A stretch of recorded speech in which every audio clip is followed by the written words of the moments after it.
Kita bahas bab 3, pewarisan sifat. Ya. Pertemuan yang pertama adalah materi genetik yang meliputi DNA dan RNA atau tentang kromosom ini nanti. Nah ini ya. Materi genetik berperan untuk proses pewarisan sifat dari induk kepada keturunannya. Jadi gen ya, kalau disingkat ini adalah gen ya. Jadi gen itu adalah pembawa sifat keturunan, pembawa sifat yang akan diturunkan kepada induknya, kepada anaknya dari induknya kepada anaknya. Ayah mewariskan materi genetiknya melalui sperma, ibu mewariskan materi genetiknya melalui ovum. Nah, jadi anak itu membawa sifat dari ayahnya, juga membawa sifat dari ibunya. Nanti sifat yang muncul pada anak itu bisa sama dengan ayahnya, bisa sama dengan ibunya, atau bisa gabungan keduanya. Ya, jadi bervariasi. Ya, bervariasi. Nah, molekul yang berperan sebagai materi genetik namanya adalah asam nukleat. Nah, asam nukleat ini ada dua macam, yaitu DNA dan RNA. Ya. Pada seuntai DNA, jadi DNA ini bentuknya seperti pita, ya, seperti pita yang terpilin, pita yang meluntir gitu. Pada seuntai DNA terdapat unit atau bagian yang membawa sifat yang disebut dengan gen. Ya, ini. Nah, gen ini ada di suatu ruangan yang namanya lokus yang ada di dalam kromosom. Dan kromosom itu ada di dalam nukleus atau inti sel. DNA ini melilit pada protein yang disebut protein histon. Seluruh untaian DNA disebut dengan kromosom. Nah, kromosom ini mudah untuk diamati pada saat sel itu akan membelah. Nah, basa nitrogen daripada DNA dan RNA ini ternyata ada perbedaan. Ya. Inilah perbedaan antara DNA dengan RNA. Antara lain perbedaannya yang pertama tentang basa nitrogennya. Ya. DNA itu mengandung 3 basa nitrogen, yaitu purin, pirimidin, dan gugus fosfat. Sedangkan RNA itu hanya mengandung 2 basa nitrogen, yaitu purin dan pirimidin, tidak mengandung gugus fosfat. Ini perbedaan pertama antara DNA dengan RNA. Ya. Nah, kemudian perbedaan yang kedua ini pada pirimidinnya. Nah, kalau DNA itu pirimidinnya terdiri dari sitosin dan timin, sedangkan pada RNA pirimidinnya terdiri dari sitosin dan urasil. Nah, ini bedanya. Ini urasil, kalau ini timin. Ya. Kalau purinnya sama. Nah, ini purinnya sama. Purin pada DNA itu adenin dan guanin, pada RNA purinnya sama, adenin dan guanin. Jadi yang membedakan itu pirimidinnya.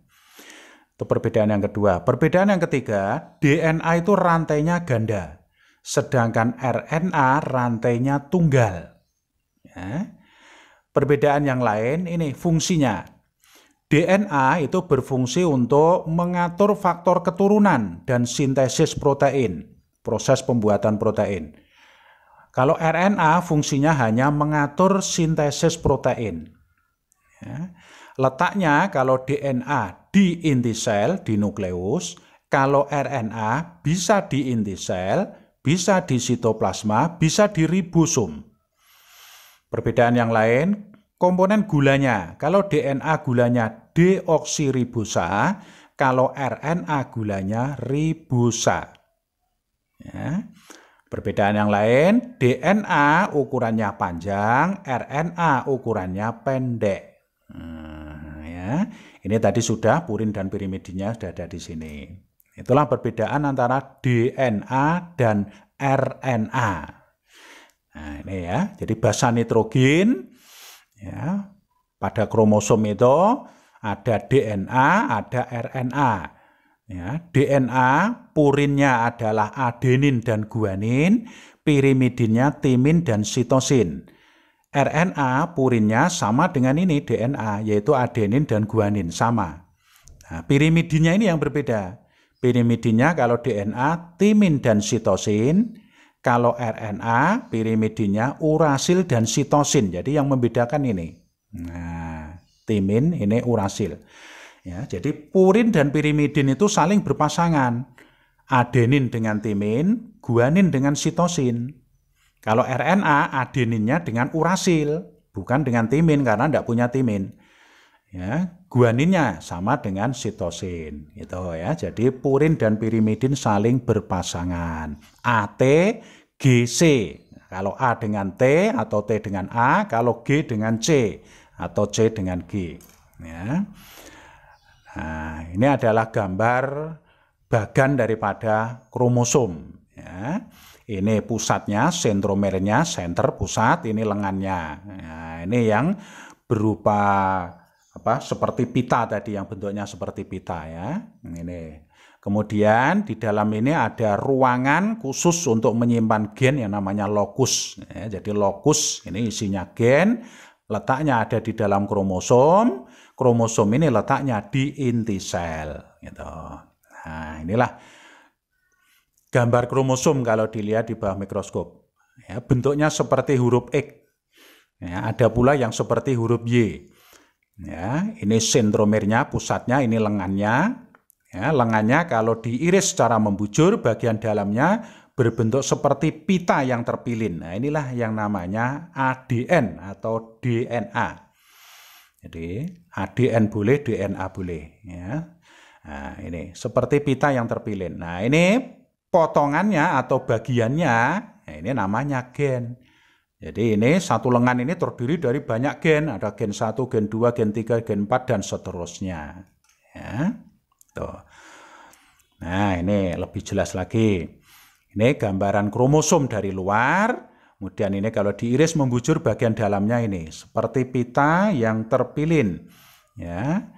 Potongannya, bagiannya namanya gen. Ya. Jadi gen itu adalah bagian daripada kromosom.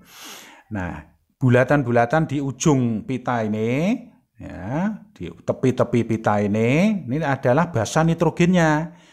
Ya, basa nitrogennya yang tadi terdiri dari purin dan pirimidin tadi, yang saling berpasangan A, T, G, C, nah, gitu. Ya. Nih, pasangannya untuk lebih jelasnya lagi. Ini adalah pita DNA-nya, ya, ini adalah basa-basa nitrogennya. Ya, basa-basa nitrogennya A dengan T ya, atau T dengan A dengan T dengan A, adenin dengan timin. Kalau C dengan G atau G dengan C. Nah, ini ya, ini guanin dengan sitosin. Ya, kalau adenin dengan timin. Nah, gitu. Atau lebih jelasnya ini kalau diuraikan. Ini basa nitrogen, adenin dengan timin. Timin berarti ya dengan adenin. Guanin dengan sitosin. Kalau sitosin berarti ya dengan guanin. Nah, gitu ya. Nah, besok kita lanjut ya beberapa istilah di dalam pewarisan sifat. Sekian, terima kasih.